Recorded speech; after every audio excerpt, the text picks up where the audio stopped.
Hello students, पिछले video lecture में हमने फोटो इलेक्ट्रिक इफेक्ट की फिनोमेना के बारे में बात करी। फोटो इलेक्ट्रिक इफेक्ट के एक्सपेरिमेंट के ऑब्जर्वेशंस डिस्कस किए। फोटो इलेक्ट्रिक इफेक्ट मतलब लाइट एनर्जी का इलेक्ट्रिकल एनर्जी में कन्वर्जन। जब एक सफिशिएंट फ्रीक्वेंसी की लाइट एक पर्टिकुलर मेटल सरफेस पर गिराई जाती है तो उस लाइट की एनर्जी इलेक्ट्रॉन्स को इजेक्ट कराने में सक्सेसफुल रहती है, और यही इजेक्टेड इलेक्ट्रॉन्स अगर हम एक सर्किट में मूव करा सकें, फ्लो करा सकें, तो करंट प्रोड्यूस होता है। इस एंटायर फिनोमेनन को अपन बोलते हैं photo electric effect. Photo electric effect के ऑब्जर्वेशंस हमने लास्ट टाइम डिस्कस किए। हमने थ्रेशोल्ड फ्रीक्वेंसी, थ्रेशोल्ड वेवलेंथ, ये टर्म्स डिफाइन किए। हमने जाना कि हर मेटल सरफेस के लिए अपना एक कैरेक्टरिस्टिक कट ऑफ फ्रीक्वेंसी मिलता है, जिससे कम फ्रीक्वेंसी की लाइट मेटल सरफेस पर गिराने पर इलेक्ट्रॉन्स का इजेक्शन नहीं होता, और उसी कट ऑफ फ्रीक्वेंसी के कोरिस्पॉन्डिंग जो वेवलेंथ हम फाइंड करते हैं लाइट की, उसको बोलते हैं थ्रेशोल्ड वेवलेंथ। इसके अलावा हमने जाना कि अगर फ्रीक्वेंसी सफिशिएंट हो तो इंटेंसिटी बढ़ाने से नंबर ऑफ इलेक्ट्रॉन्स इजेक्टेड पर यूनिट टाइम बढ़ जाते हैं। If the frequency of light is sufficient, then higher the intensity of the incident light, higher is the number of electrons ejected per unit time, and higher is the generated current. ध्यान रहे, current होता है charge flowing per unit time. इसके अलावा एक observation ये था कि इलेक्ट्रॉन्स मेटल सरफेस से डिफरेंट काइनेटिक एनर्जी से इजेक्ट हुए थे। All the ejected electrons did not have the same kinetic energy. The kinetic energies were present in a range from 0 to k max, और जो maximum kinetic energy मिलती थी वो frequency पर dependent पाई गई। फ्रीक्वेंसी इंक्रीज करने पर k max भी उसके साथ लीनियरली इंक्रीज होता था। ठीक है। इसके अलावा एक और इंटरेस्टिंग ऑब्जर्वेशन ये था कि लाइट के गिरने और इलेक्ट्रॉन्स के बाहर आने में इन दो इवेंट्स के बीच में कोई टाइम गैप कभी भी फाइंड नहीं हो पाया। अगर फ्रीक्वेंसी सफिशिएंट होती है तो लाइट के गिरते ही इलेक्ट्रॉन बाहर, और अगर फ्रीक्वेंसी सफिशिएंट नहीं है तो आप कितनी भी देर तक लाइट गिराएं, एक भी इलेक्ट्रॉन इजेक्ट नहीं होता। ठीक है। तो these were the main observations in the photo electric effect experiment. Frequency की प्राइमरी इंपॉर्टेंस दिखाई दी फोटो इलेक्ट्रिक इफेक्ट में। अब इन ऑब्जर्वेशंस को एक्सप्लेन करना था। अगर हम लाइट को सिर्फ वेव माने तो फोटो इलेक्ट्रिक इफेक्ट के ऑब्जर्वेशंस को एक्सप्लेन करने में प्रॉब्लम आती है। If we consider light as a wave, then we cannot account for the role of frequency. Frequency की जो इंपॉर्टेंस ऑब्जर्वेशंस में नजर आई है वो वेव नेचर से एक्सप्लेन नहीं हो पाती है। इंटेंसिटी की जो इंपॉर्टेंस कम नजर आई है वो भी वेव नेचर से एक्सप्लेन नहीं हो पाती है, और टाइम डिले क्यों नहीं हुआ ये बात भी वेव नेचर से एक्सप्लेन नहीं हो पाती। तो पहले जानते हैं कि वेव थ्योरी किस तरह से फोटो इलेक्ट्रिक इफेक्ट के ऑब्जर्वेशंस को एक्सप्लेन करने में फेल हुई, और फिर फोटो इलेक्ट्रिक इफेक्ट को एक्सप्लेन करने के लिए particle nature of light, quantum nature of light किस तरह से सक्सेसफुल रहा।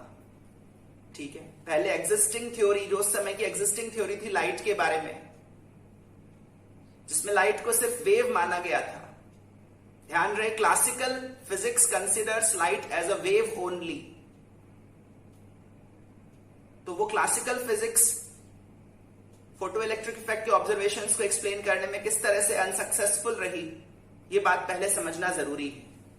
तभी हम समझ पाएंगे कि हमें वेव नेचर ऑफ लाइट से पार्टिकल नेचर ऑफ लाइट की तरफ क्यों आना पड़ा, to explain the phenomenon of photoelectric effect.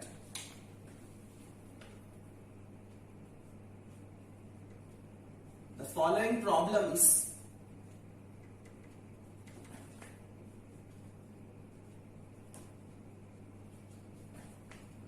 problems were encountered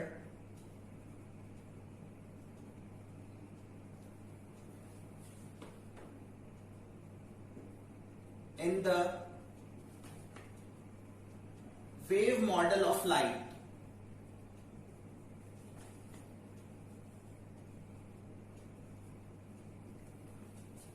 following problems were encountered with the wave model of light, ये ऐसे लिखें, when the wave model of light was applied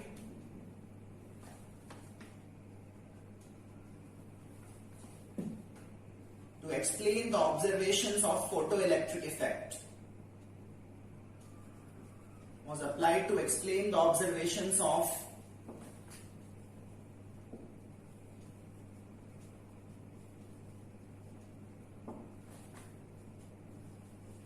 photoelectric effect experiments.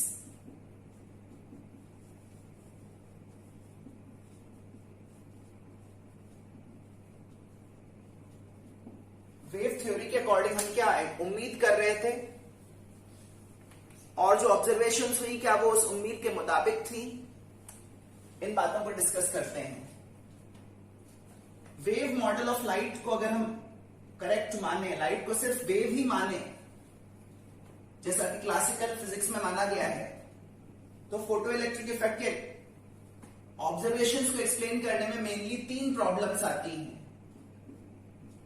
पहली problem को नाम दिया गया है the intensity problem.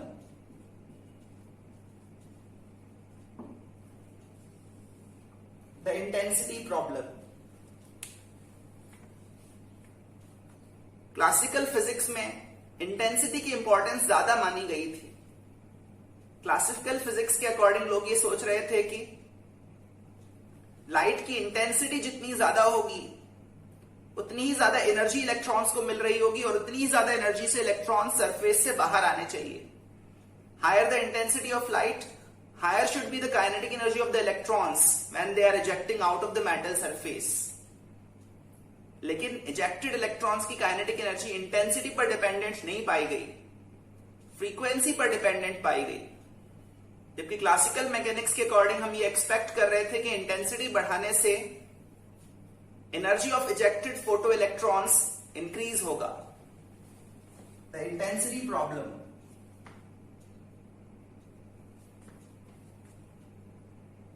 According to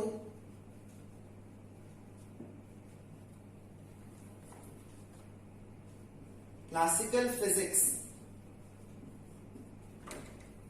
physics के अकॉर्डिंग इंटेंसिटी एम्पलीट्यूड से रिलेटेड है। हायर इंटेंसिटी की लाइट, ब्राइटर लाइट अगर किसी मेटल सरफेस पर गिर रही है, इसका मतलब वेव थ्योरी के अकॉर्डिंग उस वेव का एम्पलीट्यूड ज्यादा है, मतलब जो ऑसिलेटिंग इलेक्ट्रिक फील्ड वेक्टर है उसका मैग्नीट्यूड ज्यादा है। और अगर ज्यादा मैग्नीट्यूड का इलेक्ट्रिक फील्ड ऑसिलेट कर रहा है तो फिर मेटल सरफेस पर प्रेजेंट इलेक्ट्रॉन्स पर फोर्स भी ज्यादा लगना चाहिए। जैसा कि मैंने आपको पिछली बार बताया, किसी भी मेटल सरफेस पर न्यूमरस फ्री इलेक्ट्रॉन्स होते हैं, बट वो एब्सोल्युटली फ्री नहीं है मेटल सरफेस छोड़ने के लिए। उनको भी मेटल सरफेस से बाहर निकालने के लिए एनर्जी देनी होती है।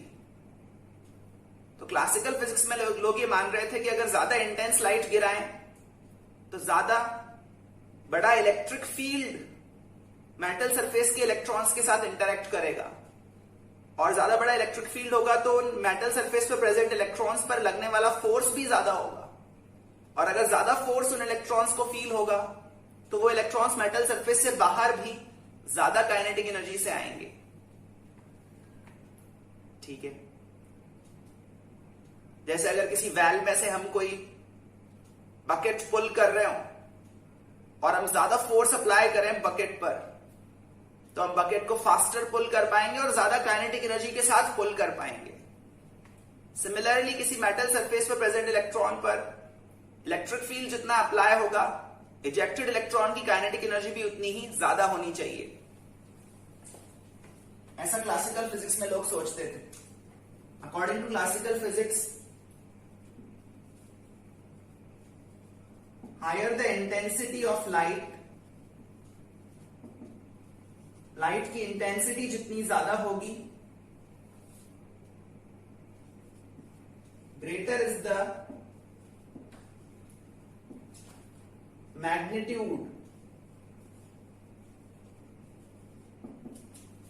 greater is the magnitude of the oscillating electric field vector.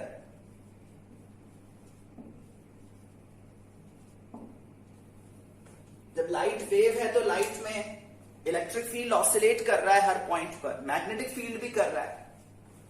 Metal surface पर प्रेजेंट चार्ज पार्टिकल्स पर इस इलेक्ट्रिक फील्ड के कारण फोर्स लगेगा, और ऑसिलेटिंग इलेक्ट्रिक फील्ड का मैग्नीट्यूड जितना ज्यादा होगा, फ्री इलेक्ट्रॉन्स पर लगने वाला फोर्स भी उतना ही ज्यादा होगा।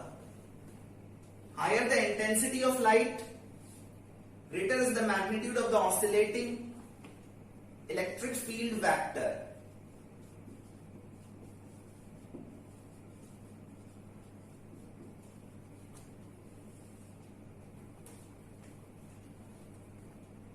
ठीक है, इलेक्ट्रिक फील्ड वेक्टर ही यहां पर एम्पलीट्यूड है। वेव्स के लिए माना जाता है कि इंटेंसिटी एम्पलीट्यूड पर डिपेंडेंट है, एम्पलीट्यूड बढ़ने पर इंटेंसिटी बढ़ेगी, और अगर इलेक्ट्रिक फील्ड जो ऑसिलेट कर रहा है उसका मैग्नीट्यूड बढ़ेगा तो मेटल सरफेस पर प्रेजेंट फ्री इलेक्ट्रॉन्स पर फोर्स भी ज्यादा लगेगा। ठीक है, force on a charged particle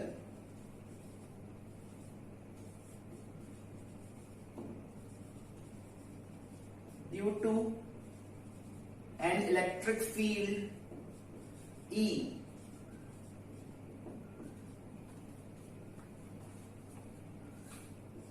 किसी चार्ज पार्टिकल पर लगने वाला फोर्स इलेक्ट्रिक फील्ड E में, उसका फॉर्मूला होता है Q times E, where Q is the charge on which the electric field is applying force।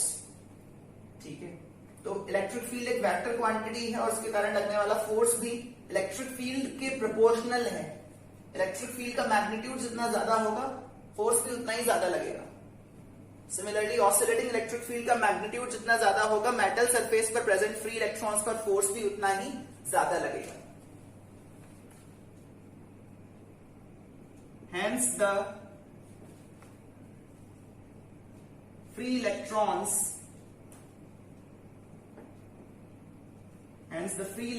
present on the metal surface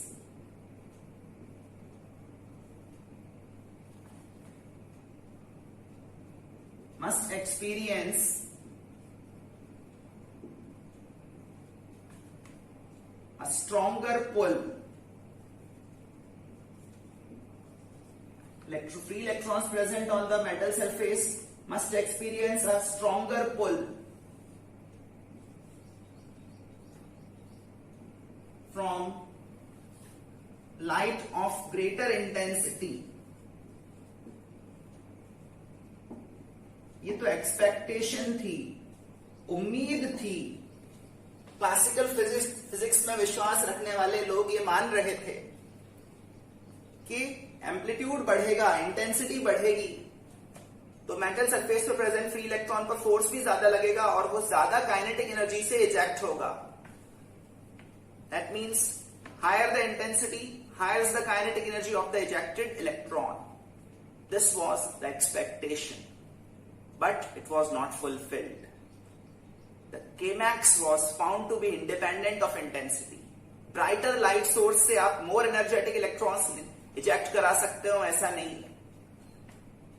Kinetic energy of electrons was found to be dependent on frequency, not on intensity. Stronger pull from light of greater intensity and should be ejected with greater kinetic energy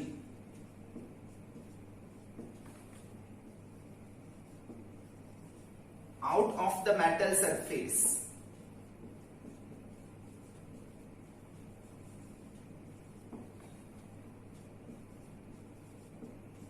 But this did not happen. लेकिन ये हुआ नहीं, इसीलिए ये problem थी।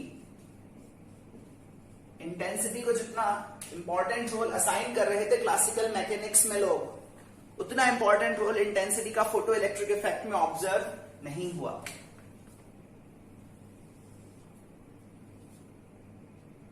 But this did not happen. Kinetic energy of photoelectrons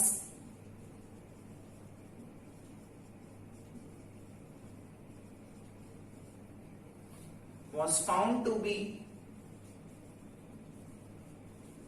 dependent on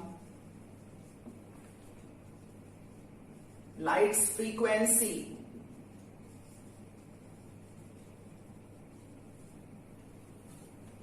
not on its intensity.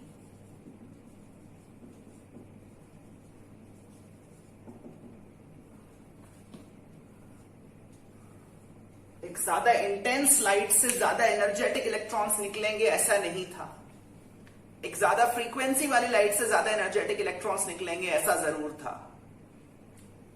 तो intensity को जो इंपॉर्टेंस असाइन कर रहे थे वो इंपॉर्टेंस नजर नहीं आई। This was the intensity problem.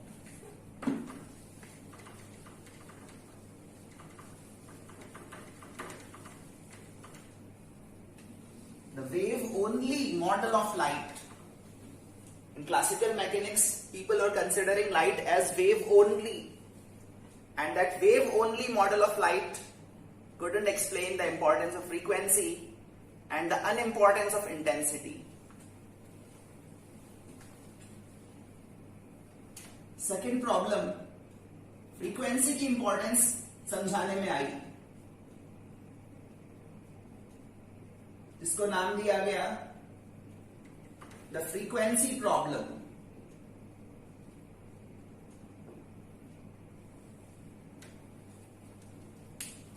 According to classical physics, according to the wave model of light, photoelectric effect should occur at any frequency of light. Frequency का एनर्जी से कोई लेना देना नहीं है, ऐसा क्लासिकल फिजिक्स में लोग मानते थे। वो ये मानते थे कि एनर्जी तो एम्पलीट्यूड से रिलेटेड है, तो फ्रीक्वेंसी चाहे कुछ भी हो, फोटो इलेक्ट्रिक इफेक्ट होना चाहिए। लाइट की इंटेंसिटी इंपॉर्टेंट है, higher the intensity more energetic electrons would be ejected. हो सकता है बहुत ही फीबल लाइट से, बहुत ही डिम लाइट से इलेक्ट्रॉन्स ना निकल पाए, लेकिन ऐसा नहीं होता था। एक फीबल, एक डिम लाइट सोर्स से भी इलेक्ट्रॉन्स इजेक्ट होते थे, प्रोवाइडेड उसकी फ्रीक्वेंसी सफिशिएंट हो। तो फ्रीक्वेंसी का एक कट ऑफ वैल्यू के बराबर होना या उससे ऊपर होना जरूरी था, और ये बात वेव मॉडल में एक्सप्लेन नहीं हुई।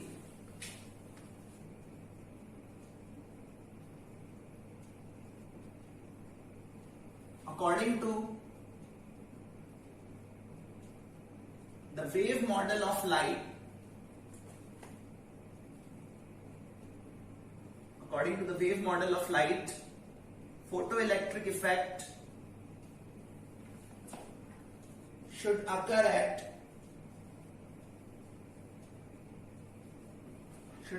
any frequency of light,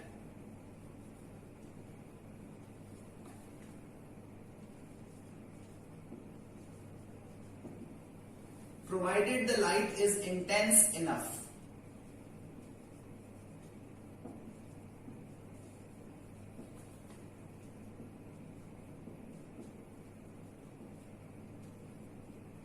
ये तो थी एक्सपेक्टेशन, लेकिन हुआ इसका एकदम opposite. Photo electric effect occurs at any intensity of light provided the frequency is sufficient. Frequency का कट ऑफ वैल्यू को क्लियर करना जरूरी था, नेसेसरी था इलेक्ट्रॉन इंजेक्शन के लिए। Photo electric effect should occur at any frequency of light provided the light is intense enough. But, and this is an important but, expectation fulfil नहीं हुई।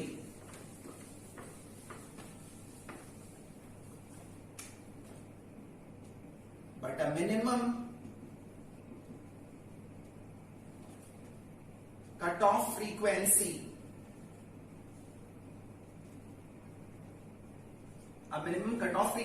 was always encountered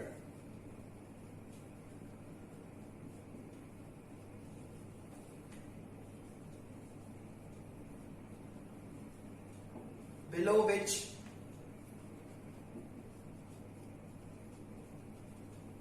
there was no photoelectric effect.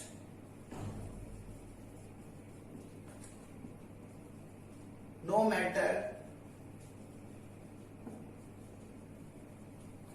how intense the light is.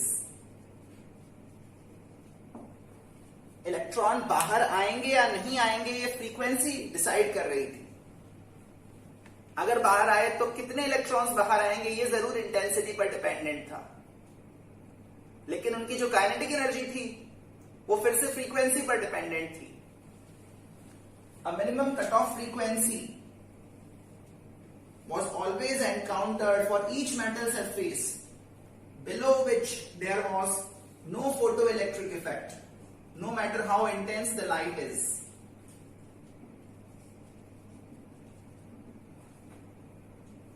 Light की intensity चाहे कितनी भी हो, frequency अगर cut off को clear नहीं कर रही है तो फोटो इलेक्ट्रिक इफेक्ट नहीं होगा. ऐसा क्यों है, इस बात का भी वेव नेचर ऑफ लाइट में कोई एक्सप्लेनेशन नहीं था. फ्रीक्वेंसी की इतनी हाई इंपॉर्टेंस वेव नेचर में एक्सप्लेन नहीं हो रही थी. Third problem was the time delay problem.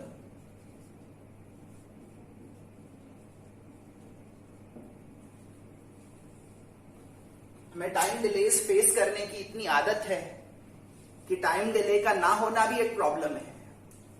अगर चीजें तुरंत हो जाएं, उनमें कोई टाइम ना लगे, तो भी हमें ये प्रॉब्लम लगती है. The time delay problem was that there was no time delay. Time delay का ना होना ही टाइम डिले प्रॉब्लम थी. दो इंसिडेंट्स थे, मेटल सरफेस पर लाइट का गिरना और मेटल सरफेस से इलेक्ट्रॉन्स का बाहर आना.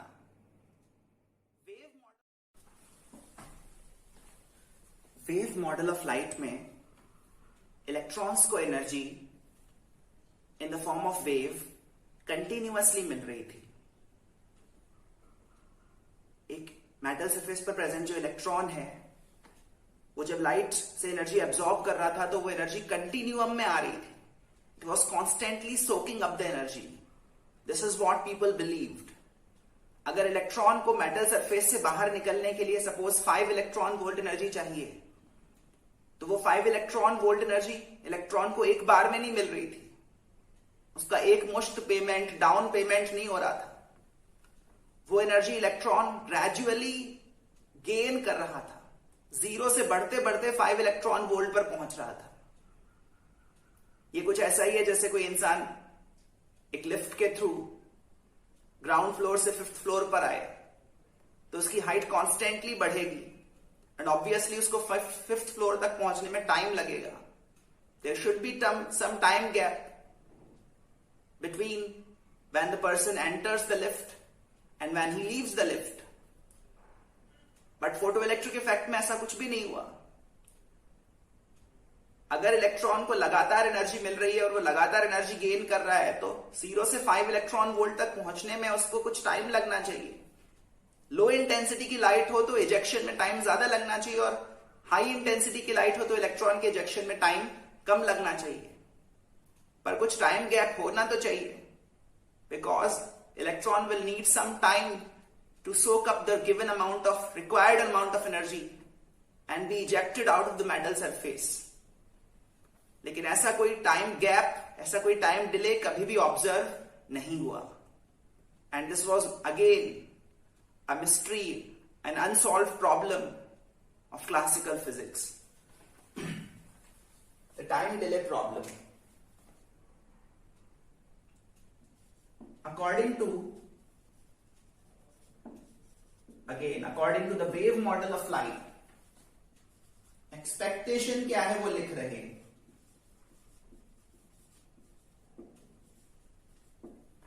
According to the wave model of light, the electrons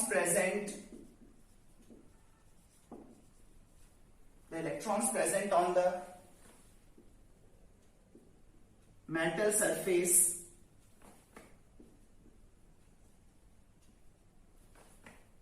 constantly soak up energy. Constantly soak up energy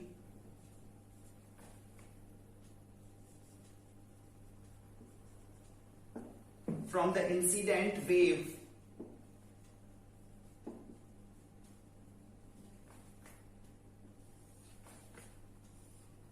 मतलब वो इलेक्ट्रॉन्स कंटिन्यूम में एनर्जी गेन कर रहे हैं. That is gain energy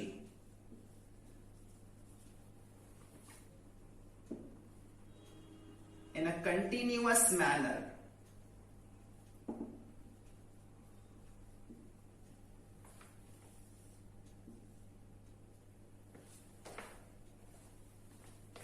And it would require some time.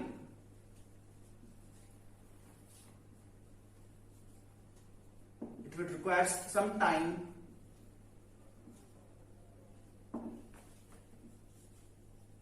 for the electrons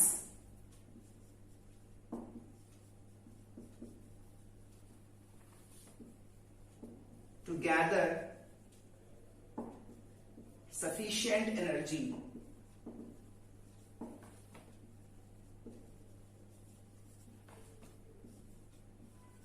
and get ejected out of the metal surface.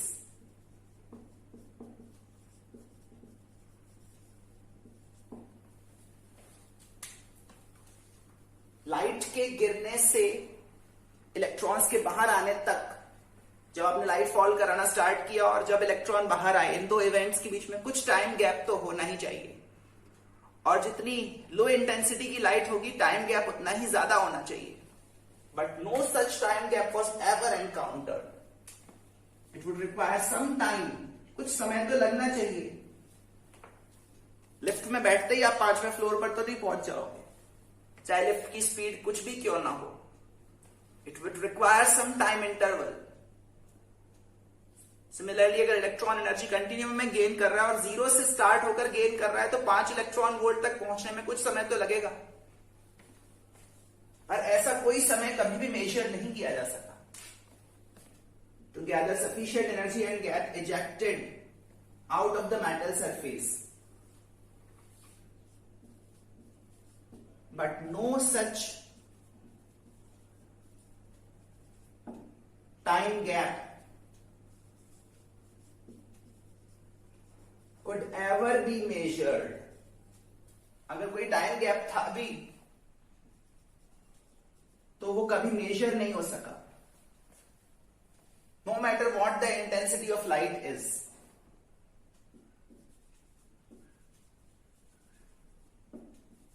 Now, no matter how feeble the light is, intensity चाहे कितनी ही कम क्यों ना हो, समय लगता ही नहीं था इलेक्ट्रॉन के बाहर आने में. So the time delay problem was that there was no time delay. People were expecting a time delay, लेकिन इलेक्ट्रॉन ने बाहर आने में समय नहीं लगाया. उसका डिसीजन, उसका निर्णय तुरंत हुआ. लाइट के गिरते ही इलेक्ट्रॉन बाहर.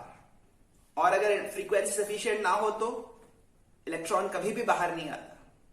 आपको वेट नहीं करना पड़ेगा. जैसे ही आप वेट करने के बारे में सोचोगे, वेट करना है ये आपके माइंड में आया, इसका मतलब इलेक्ट्रॉन बाहर नहीं आने वाला है. वेट करने का सवाल ही नहीं उठेगा. The time delay problem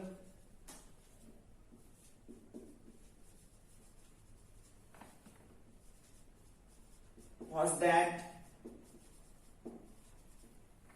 there was no time delay. कोई टाइम डिले ना होना ही टाइम डिले प्रॉब्लम थी.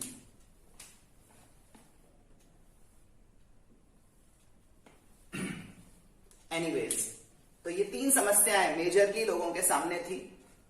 इंटेंसिटी का रोल एक्सप्लेन ना होना, इंटेंसिटी की जो इंपॉर्टेंस सोची गई थी वो नहीं मिली, फ्रीक्वेंसी की कोई इंपॉर्टेंस नहीं सोची गई थी, फ्रीक्वेंसी सबसे इंपॉर्टेंट रोल में दिखाई दी, और टाइम डिले का ना होना भी अगेन एक मेन प्रॉब्लम थी. All these problems could not be resolved on the basis of the wave model of light. Then in early 20th century, Albert Einstein gave an altogether new point of view. He said that if we accept the particle nature of light, अगर हम light को as a stream of particles accept कर लें और ये assume करें, visualise करें कि इन पार्टिकल्स और फ्री इलेक्ट्रॉन्स के बीच में कोलिजन हो रहा है. Photoelectric effect is a collision between the photons and the free electrons on the metal surface. Then we can explain the observations of photoelectric effect experiment. अगर एक इंसिडेंट फोटोन के पास electron को बाहर निकालने लायक एनर्जी हो, तब तो वो इलेक्ट्रॉन उस फोटोन को एब्जॉर्ब कर लेगा. अगर एक फोटोन में एक इलेक्ट्रॉन को बाहर निकालने लायक सफिशिएंट एनर्जी हो, तो फिर वो फोटोन इलेक्ट्रॉन के द्वारा एब्जॉर्ब कर लिया जाएगा. ठीक है.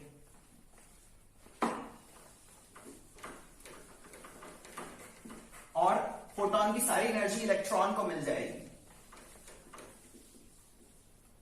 ऑन द अदर हैंड, अगर फोटोन में सफिशिएंट एनर्जी नहीं है इलेक्ट्रॉन को बाहर निकालने जैसी, तो फिर आप कितने भी फोटॉन्स गिराएं, एक भी इलेक्ट्रॉन इजेक्ट नहीं होगा. Albert Einstein explained the observations of photoelectric effect successfully by proposing the particle nature of light. Albert Einstein said that all the observations of photoelectric effect experiments can be successfully explained if we accept two things. First, that light is composed of a stream of photons, particles of energy, and secondly, there is a collision occurring between the incident photons and the free electrons on the metal surface. And if the photon has enough energy to eject the electron out of the metal surface, the photon would be absorbed by the electron.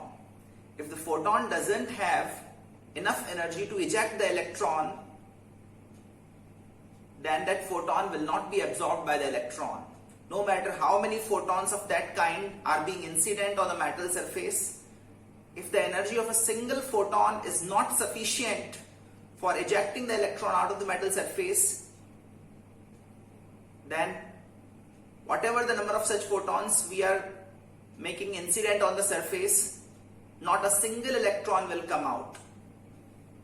कहने का मतलब ये है कि एक electron को बाहर निकालने के लिए एनर्जी एक ही फोटोन से चाहिए. In a single collision, the energy required to eject the electron has to be supplied in a single collision. Electron will not absorb multiple photons to come out. It will only absorb a single photon.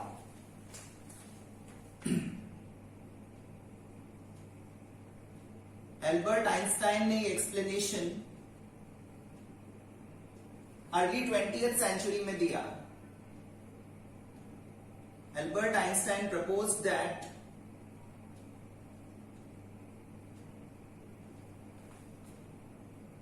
all the observations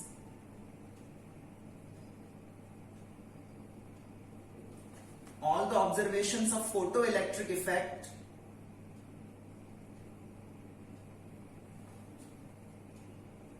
experiments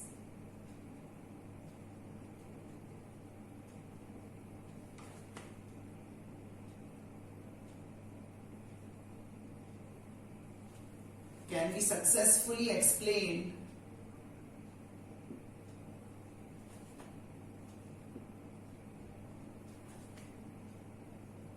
if we consider, ऐसे लिखें, if we accept the particle nature of light,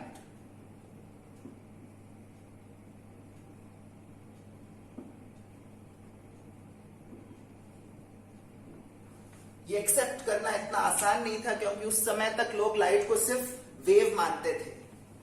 लेकिन जब light matter के साथ interact करती है, जब light matter को एनर्जी ट्रांसफर करती है या मैटर लाइट के फॉर्म में एनर्जी लूज करता है, उस सिचुएशन में लाइट पार्टिकल्स की तरह बिहेव करती है। ये हमें एक्सेप्ट करना होगा। Accept the particle nature of light and consider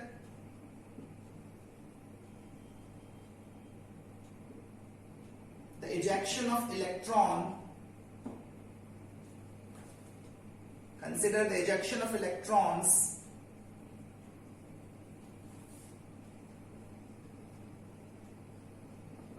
as a single collision event.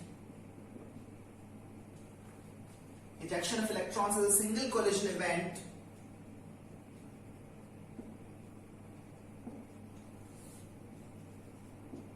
between the incident photons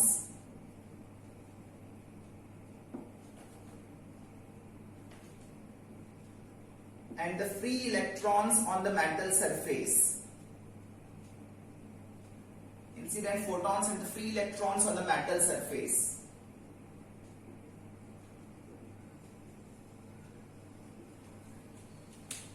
ये जो वर्ड्स मैंने यहां पर यूज किए, सिंगल कोलिजन इवेंट, ये इंपॉर्टेंट वर्ड्स हैं।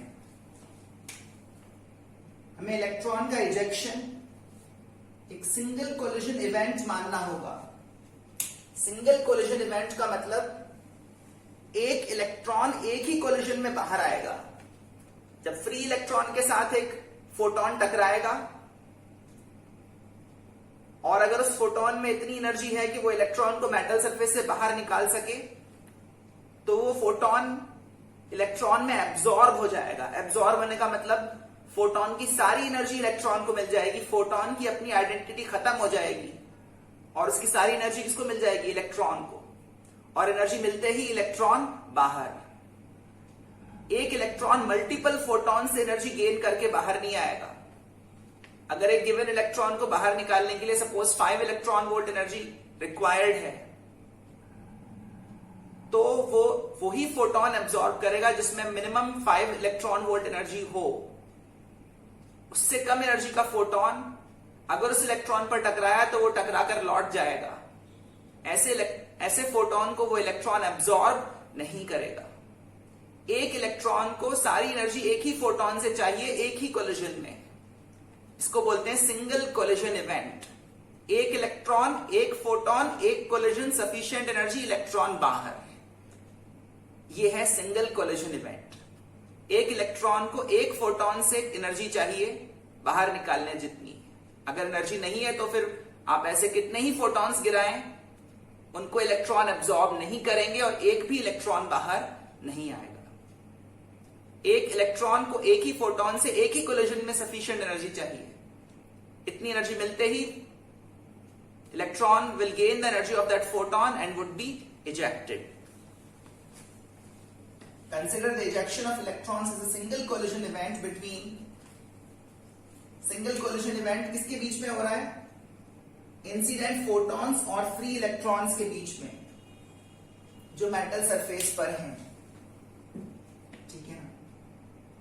एक फोटॉन एक इलेक्ट्रॉन से एक ही कोलिजन में एनर्जी गेन करेगा और बाहर आएगा।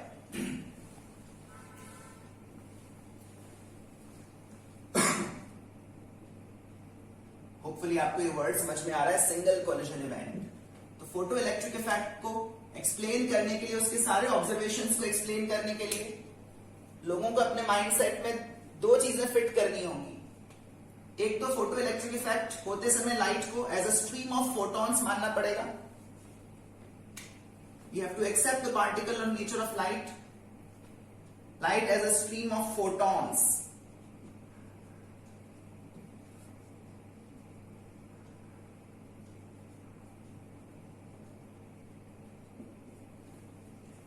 And secondly, we have to consider the ejection of electron as a single collision event. Collision between the incident photons and the free electrons.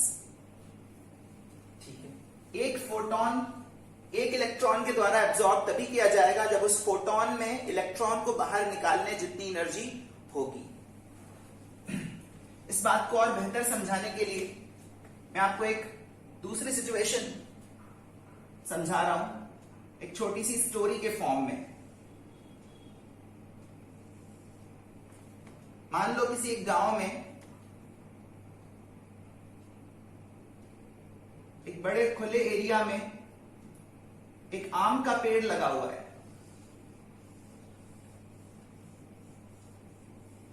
Mango tree, mangoes का ही अभी सीजन है। एक बड़े ग्राउंड के बीच में ये आम का पेड़ लगा हुआ है और इस पर आम भी लगे हुए हैं, पके हुए आम।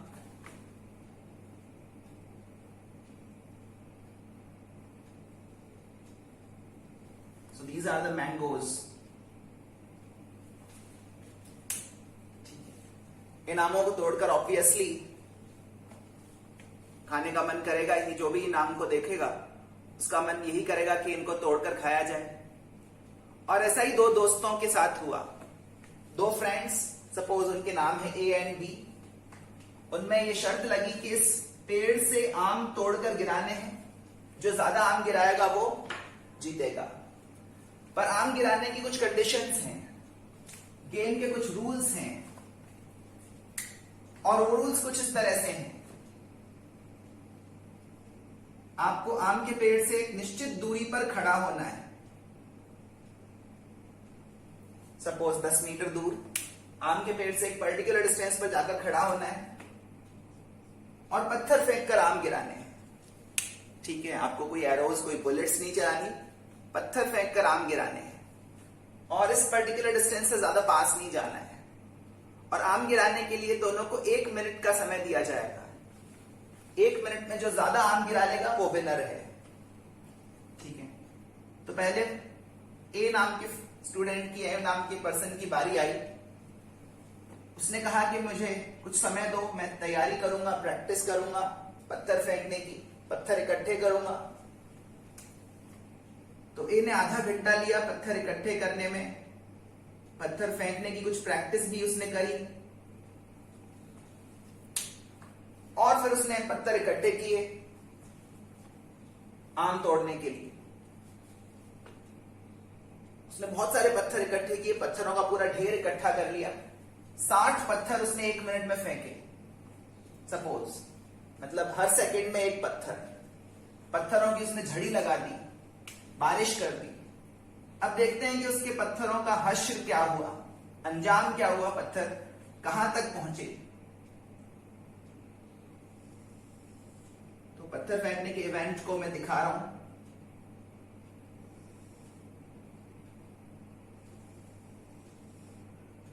This is how his stones went.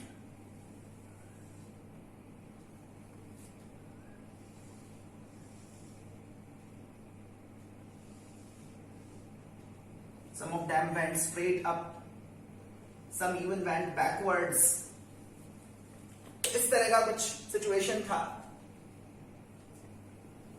जहां पर आम लगे हुए हैं उस मिनिमम हाइट तक, एक मिनिमम हाइट के ऊपर ही आम लगे हुए हैं।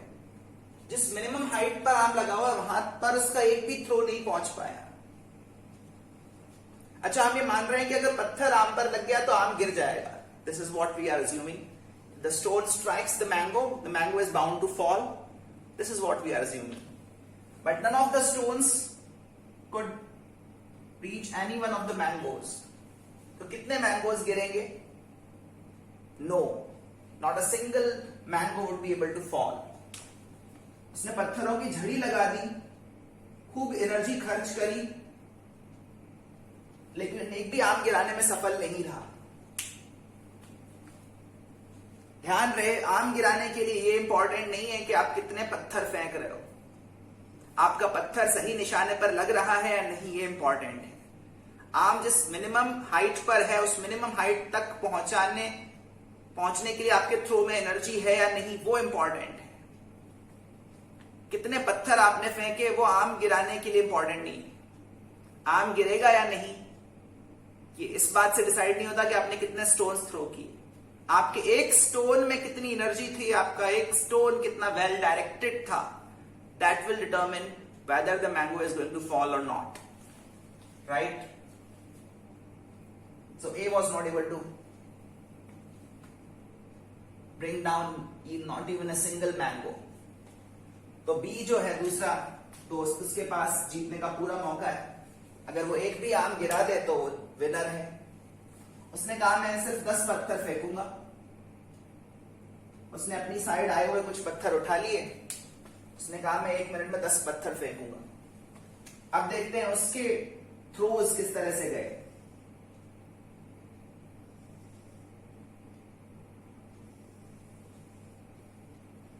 This is how his throws went.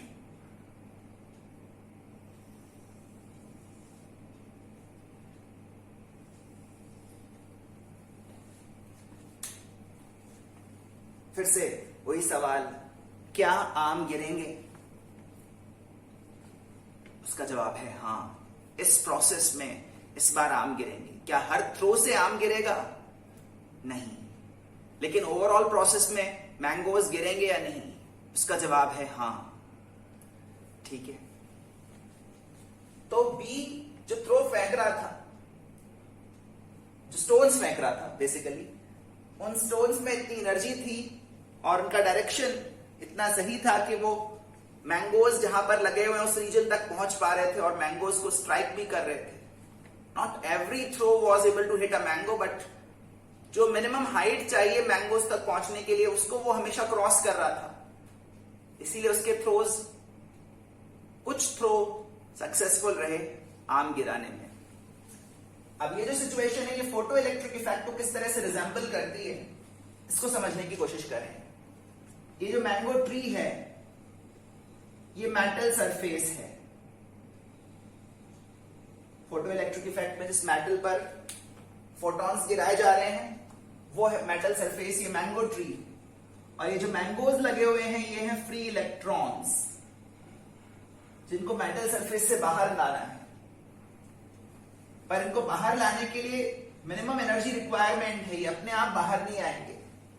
Free electron नाम सुनकर ये मत सोचना कि ये मुफ्त में मिलते हैं। इनको भी मेटल सरफेस से बाहर निकालने के लिए मिनिमम अमाउंट ऑफ एनर्जी देनी पड़ती है। ये जो ए और बी हैं ये सोर्सेज ऑफ लाइट हैं। यहां से इलेक्ट्रोमैग्नेटिक रेडिएशंस एमिट हो रहे हैं।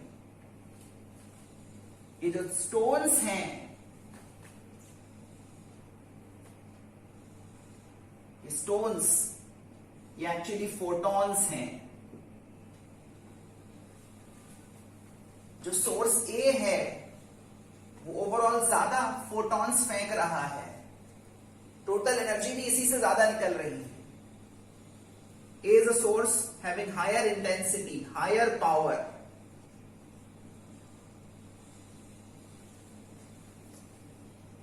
लेकिन फोटॉन्स में जो एनर्जी चाहिए वो मिनिमम रिक्वायरमेंट से कम है।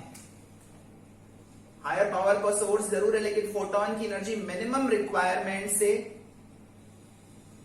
कम है।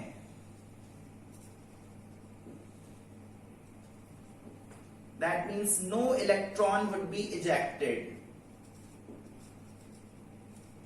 यहां से ये बात समझ लेनी चाहिए कि जिस तरह से एक आम को गिराने के लिए एक मिनिमम एनर्जी तो थ्रो में होनी चाहिए, उसी तरह से मेटल सरफेस से इलेक्ट्रॉन को बाहर निकालने के लिए फोटॉन्स में एक मिनिमम एनर्जी जरूर होनी चाहिए। याद करो फोटॉन्स की एनर्जी फ्रीक्वेंसी के डायरेक्टली प्रोपोर्शनल है। तो वो जो मिनिमम रिक्वायरमेंट ऑफ एनर्जी है इलेक्ट्रॉन बाहर निकालने के लिए, उसी के कॉरेस्पॉन्डिंग एक मिनिमम फ्रीक्वेंसी भी होगी इलेक्ट्रॉन को बाहर निकालने के लिए। इलेक्ट्रॉन को मेटल सरफेस से बाहर निकालने के लिए एक न्यूनतम ऊर्जा चाहिए और उस न्यूनतम ऊर्जा वाले फोटॉन के लिए एक न्यूनतम फ्रीक्वेंसी हमें मिलेगी, जिसको अपन बोलते हैं थ्रेशोल्ड फ्रीक्वेंसी या कट ऑफ फ्रीक्वेंसी। यहां से कट ऑफ फ्रीक्वेंसी वाली बात भी समझ में आ रही है। मिनिमम एनर्जी रिक्वायरमेंट के कॉरेस्पॉन्डिंग एक मिनिमम फ्रीक्वेंसी भी मिलेगी, क्योंकि फोटॉन की एनर्जी का फॉर्मूला है h nu। So for a minimum energy requirement we will always get a minimum frequency requirement. If that minimum energy requirement is not fulfilled, no electron would be ejected. जहां तक B का सवाल है, B एक lower power का source है। लेकिन इसके फोटॉन्स में एनर्जी है, इसके थ्रो में दम है। हालांकि नंबर ऑफ स्टोन्स कम फेंक रहा है, लेकिन इसके एक स्टोन में सफिशिएंट एनर्जी जरूर है। फोटॉन की एनर्जी मिनिमम एनर्जी रिक्वायरमेंट से यहां पर ज्यादा है।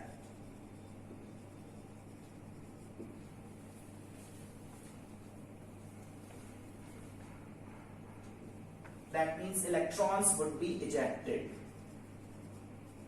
Not every photon would be successful in ejecting electrons, but overall in the process electrons would be ejected. तो होपफुली एनालॉजी आपको समझ में आई होगी। जिस तरह से आम एक ही पत्थर से गिरता है, ऐसा नहीं कि एक ही आम पर बार बार पत्थर फेंक रहे हैं तो वो कुछ कुछ हद तक टूट रहा है और 4-5 पत्थर फेंकने के बाद टूटेगा पूरी तरह से। ऐसा नहीं है, ऐसा नहीं होगा। एक आम एक ही थ्रो से गिरेगा। सिमिलरली एक फ्री इलेक्ट्रॉन एक ही फोटोन से एनर्जी गेन करके बाहर आएगा।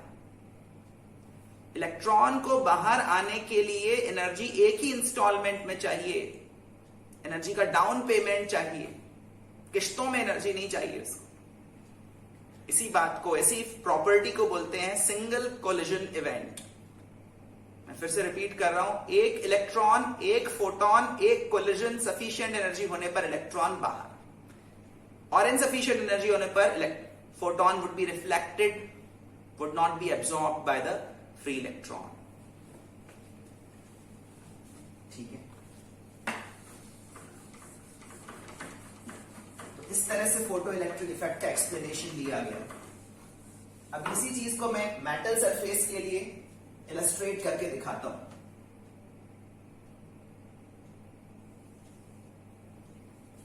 मान लो मैं सोडियम मेटल सरफेस पर प्रेजेंट कुछ फ्री इलेक्ट्रॉन्स शो करूं।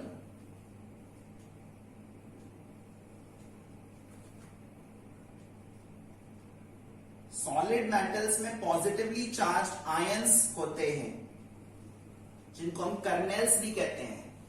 क्या वर्ड यूज करते हैं? Kernels. Positively charged kernels.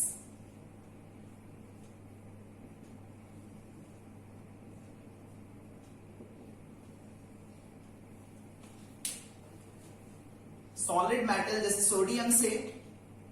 Sodium में हर एटम से एक एक इलेक्ट्रॉन बाहर आ चुका है, लेकिन बाहर आने के बाद भी ये इलेक्ट्रॉन कैटायंस के अट्रैक्शन में है, कैटायंस के इलेक्ट्रिक फील्ड में है।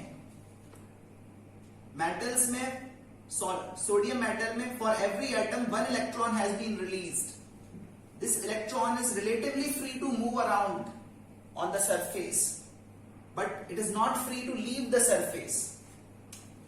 इन्हीं इलेक्ट्रॉन्स को हम बोलते हैं free electrons.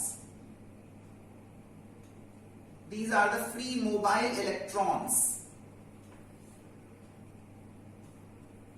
that are responsible for making sodium a good conductor of electricity. Her metal में इसी तरह से फ्री इलेक्ट्रॉन्स प्रेजेंट होते हैं, जो कि सरफेस पर मूव करने के लिए फ्री होते हैं रिलेटिवली। वोल्टेज अप्लाई करने पर यही इलेक्ट्रॉन्स एक दिशा में चल देते हैं। अभी तो आप देख रहे हैं ये इलेक्ट्रॉन्स रैंडमली सभी दिशाओं में चल रहे हैं। इनके जीवन में एक दिशा नहीं है, रैंडमली ये मूव कर रहे हैं। लेकिन अगर हम इस मेटल सरफेस के अक्रॉस एक बैटरी लगा दें तो इन इलेक्ट्रॉन्स को एक तरफ से सस्टेन अट्रैक्शन फील होगा और ये सारे इलेक्ट्रॉन्स उसी दिशा में परेड करना स्टार्ट कर देंगे। इसी को अपन बोलते हैं जनरेशन ऑफ करंट। अगर हम इलेक्ट्रॉन्स को एक ही डायरेक्शन में मूव करा सकें तो हम बोलेंगे कि इस मेटल पर, इस वायर पर, इस सरफेस पर करंट फ्लो हो रहा है। एनीवेज, वो एक सेपरेट मैटर है। मान लो सोडियम सरफेस के ऊपर किसी लाइट सोर्स से, किसी मोनोक्रोमेटिक लाइट सोर्स से, सपोज उस मोनोक्रोमेटिक लाइट सोर्स की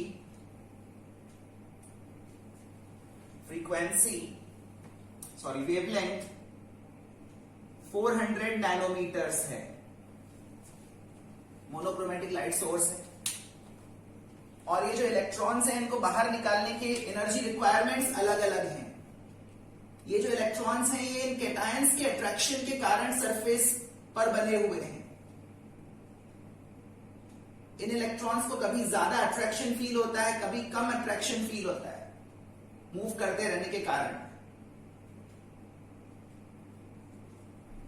लेकिन इनको बाहर निकालने का एक एनर्जी रिक्वायरमेंट जरूर है। हर इलेक्ट्रॉन के साथ एक प्राइस टैग, एक एनर्जी टैग जुड़ा हुआ है। जैसे इस इलेक्ट्रॉन के नीचे मैंने लिखा 2.5 इलेक्ट्रॉन वोल्ट्स, मतलब 2.5 इलेक्ट्रॉन वोल्ट कम से कम एनर्जी इस इलेक्ट्रॉन को देनी पड़ेगी बाहर निकालने के लिए।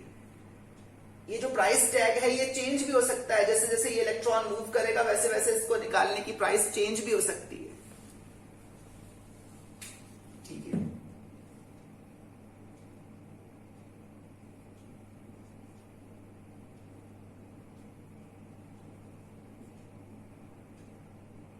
अलग अलग इलेक्ट्रॉन्स को रिमूव करने का एनर्जी रिक्वायरमेंट अलग अलग है।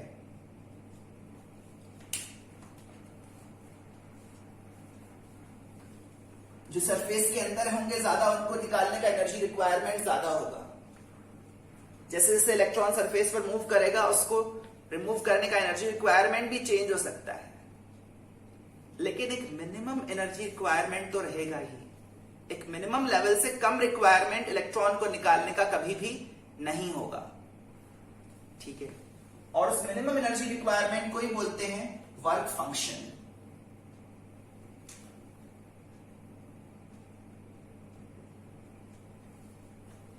जैसे अगर आप यहां पर देखें, इलेक्ट्रॉन को निकालने के डिफरेंट डिफरेंट एनर्जी रिक्वायरमेंट्स हैं।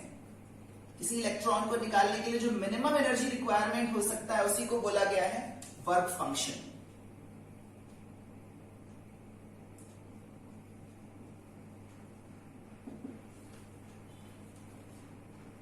The minimum energy required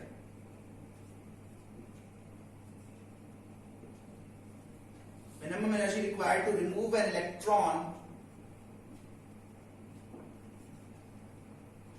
from a given metal surface,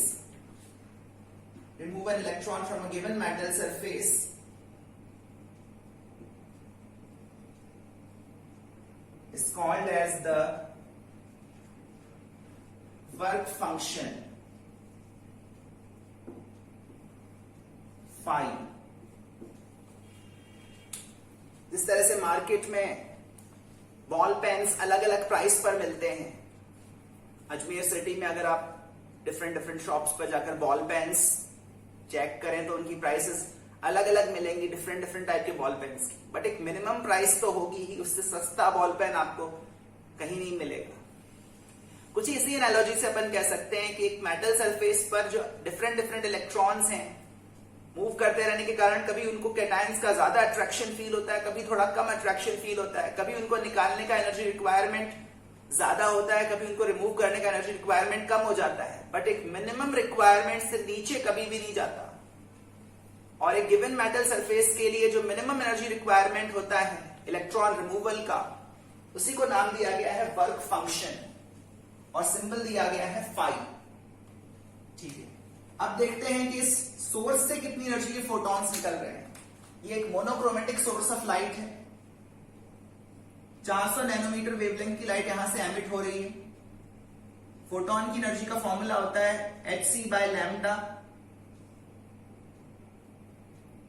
इसको जब हम अप्लाई कर रहे हैं तो फोटॉन की एनर्जी मिल रही है 3.1 इलेक्ट्रॉन वोल्ट्स। तो ये जो 3.1 इलेक्ट्रॉन वोल्ट एनर्जी के फोटॉन्स हैं वो इस सरफेस से, वो इस सोर्स से निकल के सरफेस से टकरा रहे हैं। इन फोटॉन्स में इलेक्ट्रॉन्स को बाहर निकालने के लिए जो मिनिमम एनर्जी रिक्वायरमेंट है उससे ज्यादा एनर्जी है। इसका मतलब ये फोटॉन्स इलेक्ट्रॉन निकालने में सक्सेसफुल होंगे।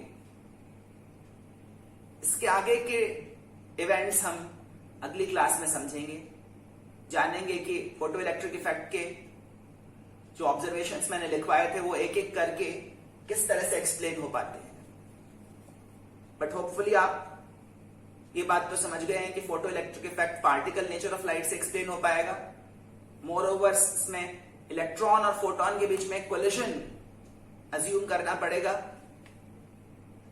और इस प्रोसेस को अपन बोलेंगे सिंगल कोलिजन इवेंट। इसके आगे की चीजें अपन नेक्स्ट क्लास में कैरी करेंगे, कुछ फॉर्मूलाज डिराइव करेंगे, कुछ कैलकुलेटिव क्वेश्चंस करेंगे। ठीक है, उम्मीद है आज की बातें आपको समझ में आई हैं। इनको ध्यान से समझिए, हर स्टेटमेंट को ध्यान से समझिए। Every statement has some meaning attached to it. No statement has been given without purpose. ठीक है, होपफुली आपको ये चीजें समझ में आ रही हैं और इंटरेस्टिंग भी लग रही हैं। मिलते हैं अगली क्लास में। Thank you very much.